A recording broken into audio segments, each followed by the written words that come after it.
10-15 দিনই হয়েছে। আমি জানি না সে এটা দেখবে কি না, বাট আমি তাকে ভালোবাসি, প্রচুর ভালোবাসি। আসলে ভালোবাসাটা হচ্ছে এমন একটা জিনিস, এটা হচ্ছে ভাগ্যের উপরে ডিপেন্ড করে। আমাদের কাছে মানে আমি আমার ক্ষেত্রে যদি বলি, আল্লাহর রহমতে আমার কাছে সব আছে, শুধুমাত্র যেটা নাই সেটা হচ্ছে একজন পুরুষ মানুষের ভালোবাসা। ভালোবাসা দিবস অ্যাকচুয়ালি আমার জন্য না। অ্যাকচুয়ালি সত্যি বলতে আমি আজকে 15 দিন পর বাসা থেকে বেরোইছি, মানে 4 দেওয়ালের ভিতরে 15 দিন ছিলাম। অ্যাকচুয়ালি আমার ব্রেকআপ হয়েছে যে 10-15 দিনই হয়েছে।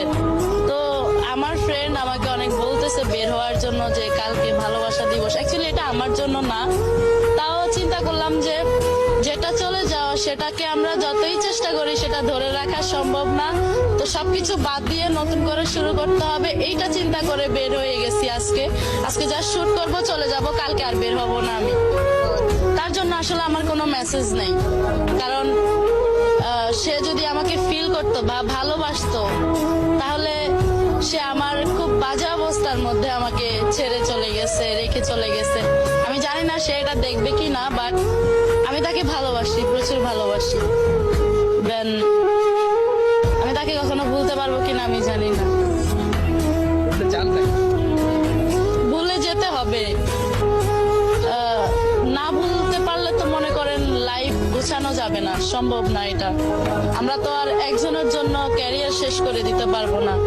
আমাদের সামর্থ্য আছে, আমরা কাউকে ভালোবাসতে পারি, ভালোবাসবো, কিন্তু যদি সে সেটা না বুঝে, সে যদি থাকতে না চায়, তাকে হাজার রকমের বোঝানোর পরেও তাকে রাখা সম্ভব না। আমি তার উদ্দেশ্যে একটা কথাই বলতে চাই, সে যদি এই ভিডিওটা দেখে থাকে, তাকে বলতে চাই যে সে শুধু আমাকে ছেড়ে যায় না, আমাকে পুরো ভেঙে চলে গেছে, যেটা জোড়া লাগানো আমার সাধ্যের বাহিরে। আমি সত্যি কথা বলতে, আমি